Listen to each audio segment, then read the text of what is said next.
Yo, what is going on, guys? Welcome back to another video. So if you're watching this, the Montreal Canadiens have clinched the spot in the 2025 Stanley Cup playoffs. We have all 16 teams now, and thankfully we already have all 8 matchups. So I thought it'd be a fun idea to go through the 8 matchups and rank them 8 all the way down to 1 in terms of what I think the most entertaining matchups are going to be. This is going to be a little bit of a subjective list, but I do have some criteria. Are there bad blood between these teams? What are some of the narratives that can be formed between these two teams? What's the level of hockey in terms of, do I think that these teams can go on deep Stanley Cup runs, and what is the overall cup impact on these first round matchups? So yeah, we're going to get into it. The reason 3 and reason 4, I just realized they're kind of like the exact same thing, but yeah, we're going to get into it. We're going to start with number 8 and work our way down to my most anticipated first round matchup that I think is going to be the most entertaining. There's some solid matchups this year, but yeah, without further ado, up first, Winnipeg versus St. Louis. Not some kind of horrible matchup by any stretch, but doesn't really intrigue me that much. I think Winnipeg is a second-tier contender. St. Louis was a fun story towards the end of the season, but do I think that they're a real threat? Not really. I think Winnipeg is probably going to take care of this in like 5 or 6 games. There's nothing that like St. Louis definitively does better than Winnipeg. As long as Connor Hellebuck plays half decent, they should take care of them. I wish that like the wild cards were flipped. If we got Winnipeg versus Minnesota, given the geography, how close they're still not like that close, but they're the 2 closest teams, or at least Winnipeg's closest team. And the Ryan Hartman stuff between Winnipeg and Minnesota, and then instead we had St. Louis versus Vegas with Pietrangelo and Barbashev playing their former teams. That would have been a little bit better.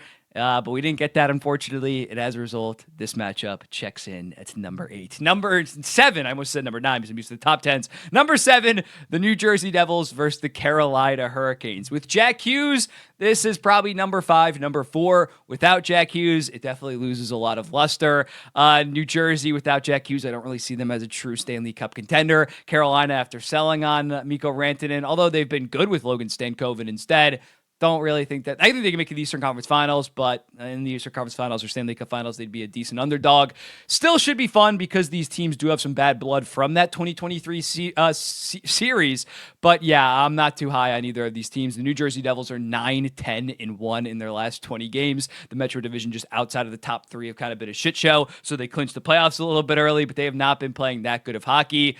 And yeah, I don't think that this is exactly an electric matchup. Carolina does not play the most exciting form of hockey. It's an effective form of hockey. They've had success in the playoffs, but in terms of my entertainment, I can't say that I'm going to be glued to every single minute, especially if it goes head-to-head against some of these other series that I have ahead of them.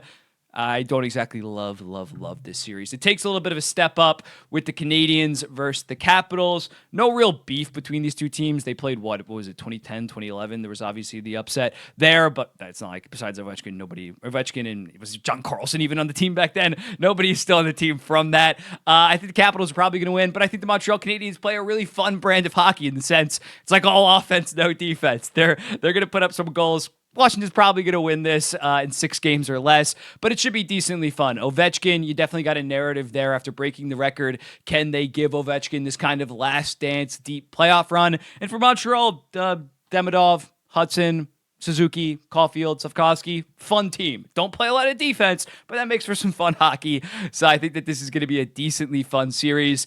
And yeah, Washington's going to have all the pressure in this series. Montreal's just going to be happy to be there for the most part. And maybe they can pull off some upsets considering they don't have a ton of pressure. At number 5, this might be some people's number 8 or number 7. I wouldn't call you crazy because it is the 4th straight year that we're getting the LA Kings versus the Edmonton Oilers. I think that this is actually a pretty interesting series because of the Matthias Ekholm injury, unfortunately, of course. But I think this makes it really interesting. I was already somewhat thinking that the LA Kings were going to have a decent chance against Edmonton. Now I would argue that they're honestly favored ahead of Edmonton. They are just such a deep team, and especially in goal, how much of a stark difference there is. Darcy Kemper in .927 since December 1st. Stuart Skinner in .894 on the season. Stuart Skinner's fighting for his job to be the Edmonton Oilers goaltender. He might get shipped out. He's a hometown Edmonton Oilers boy, or Edmonton boy. So when looking at it, I think that there are some fun narratives heading into this series. And yeah, Edmonton's up against it given their injuries. So although, again, this has been repeated multiple times, I think this is by far the most interesting iteration. And clearly these teams freaking hate each other based on what we've seen in prior years and what we saw like a couple days ago. So yeah, I think this is actually a pretty interesting series. I have it at number 5. I'm not going to say it's number 2 or number 3 because it is the 4th iteration, but I think people are wrongfully painting this as boring just because it is the 4th iteration.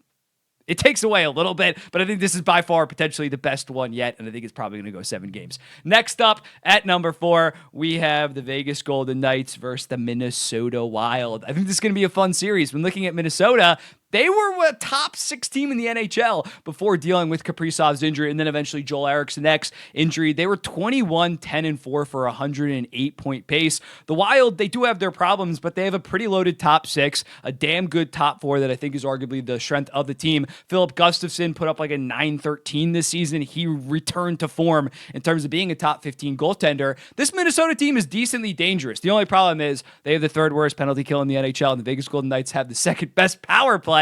But I'm probably going to pick Vegas, but I think that there's serious upset potential here when the Wild are fully healthy, and they are going to have the best player in this series. I do think Kirill Kaprizov is better than Jack Eichel, and they have other high-level elite guys in Joel Eriksson, Matt Boldy, Rossi, and Kaprizov. Rossi and Zuccarello are good top 6 forwards. But yeah, they have a decent amount of talent, and I think some people are going to count out the Minnesota Wild just because how they've been playing down the stretch, but they've been playing without their best and 2nd or 3rd best player. So, like, no shit, they've kind of been struggling. They missed the guy that was the consensus heart pick before he went down. So I think that this series really has juice. Not a ton of beef between the two parties, I believe, but I think this is going to be high-level hockey, and I think the Knights are definitely in that 2nd tier of contenders for me. And the Minnesota Wild, it wouldn't shock me if they went on some kind of run. Next up at number 3, I have the Battle of Ontario. This is the first time that we're kind of seeing this in our generation. I don't have it quite as high as some other series or the top 2 series that you know which ones they are at this point, just because I'm not as high on Toronto as a Stanley Cup contender and Ottawa as a Stanley Cup contender. But in terms of bad blood, these fan bases are going to be going at each other. Just rewatch the Ridley Gregg incident when he slapped home an empty net goal and Morgan Riley took him out, to just know that these teams absolutely hate each other. I think that Ottawa could potentially win this series. I'd probably handicap it at like 55 to 45% in terms of percent odds. Any series with the Tkachuk brother is going to be dynamite. So, yeah, I think the Senators are going to bring the physicality to the Toronto Maple Leafs, similarly to that Washington versus Montreal series. All the pressure in the world is going to be on the Toronto Maple Leafs. Don't get me wrong, if Ottawa loses, they're going to get clowned on, but they were not expected to go on some kind of deep run this season. If Ottawa somehow wins this series, it is going to be absolute carnage on social media for Toronto Maple Leafs fans. They're going to get torn apart. I would say it would be their most devastating playoff loss, but they blew a 3-1 lead to the Montreal Canadiens in 2021. But it would be up there. It would arguably be the worst playoff loss of this core, just because, again, Ottawa, who's in this perpetual rebuild for the past 3 to 4 years. I know it's been like 8 years, the rebuild, but like the last 3 to 4 years, they've been clawing to come out of the rebuild and have had no success. To get out of it and then just beat the Toronto Maple Leafs would be absolutely gutting. At number 2, I got Dallas versus Colorado. The Mikko Rantanen revenge series, potentially. That is obviously the marquee headline coming into this.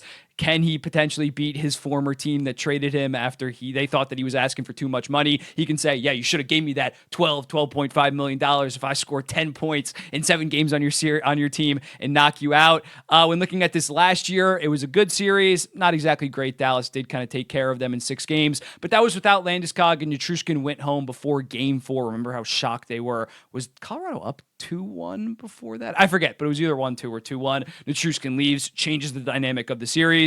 And yeah, these two teams' forward cores are, in my opinion, arguably 2 of the top 4. Yeah, easily 2 of the top 4, top 9s in the NHL, alongside the other matchup that we're going to get to eventually in this. But yeah, they're loaded with stars. Best defenseman in the NHL. You have Heiskanen, who's a top 4 through 7 defenseman. Hartley's amazing. Devontae's is amazing. 2 goaltenders that are kind of comparable, around the same age, that are very good. Yeah, what's there not to love about this series? This is just going to be high-level hockey, and these are, in my opinion, the 2 best teams in the Western Conference kind of unfortunately get matched up against each other because of damn divisional seeding. It's unfortunate, but yeah, we're going to be blessed with a great first-round matchup. Also, I feel like I need to do a little explainer on why this is not my number 1. I feel like we're going to see this a lot more times in the future. I'd put like the over-under at like 3.5 more times over the next 6 years, because these teams are probably going to be the 2 best teams in the Central Division for the foreseeable future.